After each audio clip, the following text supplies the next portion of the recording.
faisait partie des théoriciens littéraires de la Renaissance qui pensaient que les peuples vivant dans les climats nordiques, comme l'Angleterre, étaient quasiment incapables de composer les plus grandes œuvres littéraires, puisque les Grecs, les Romains et les Italiens de Renaissance étaient considérés comme les plus grands écrivains et qu'ils vivaient tous sous des latitudes plus chaudes.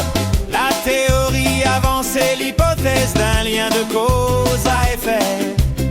Dans le 9e livre du Paradis perdu, Milton spécule même qu'il pourrait ne jamais terminer son épopée en raison du froid.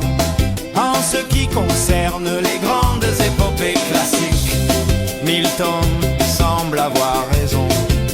Iliade, l'Odyssée, l'Énéide, la Didive, comédie, Orlando Furioso, Orlando Innamorato et la Jérusalem délivrée ont tous été écrits près de la Méditerranée. Et qu'a-t-on écrit dans les climats nordiques pour comparer ces grandes épopées?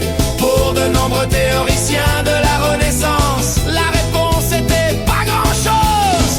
Il est toutefois significatif de constater une exception pour la reine des fées d'Edmund Spencer Milton.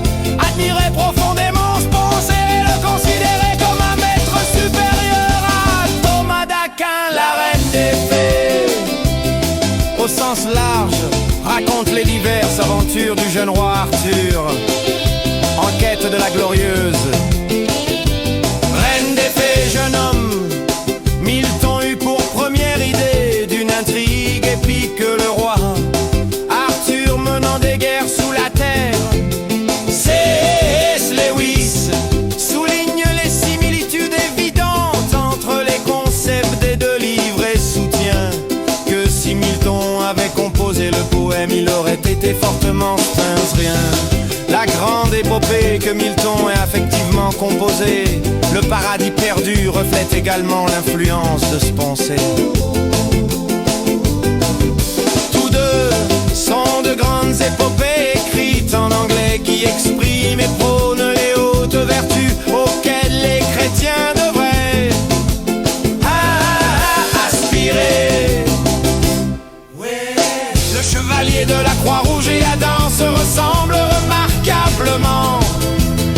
Ils sont des hommes suprêmement saints, purs et vertueux, qui sombrent profondément dans le péché, puis se répandent et luttent finalement pour réapprendre à marcher dans un état de grâce.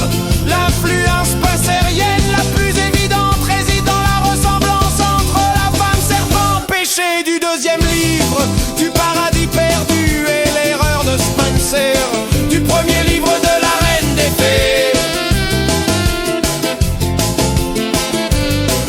D'ailleurs, toute la scène où Satan rencontre pour la première fois sa famille incestueuse, péché et la mort, fait écho au style allégorique de Spencer.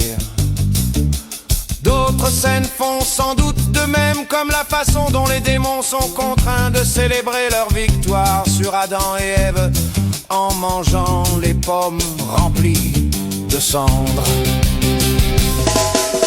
Bien que cette scène semble également devoir quelque chose à Dantien, que cette scène semble également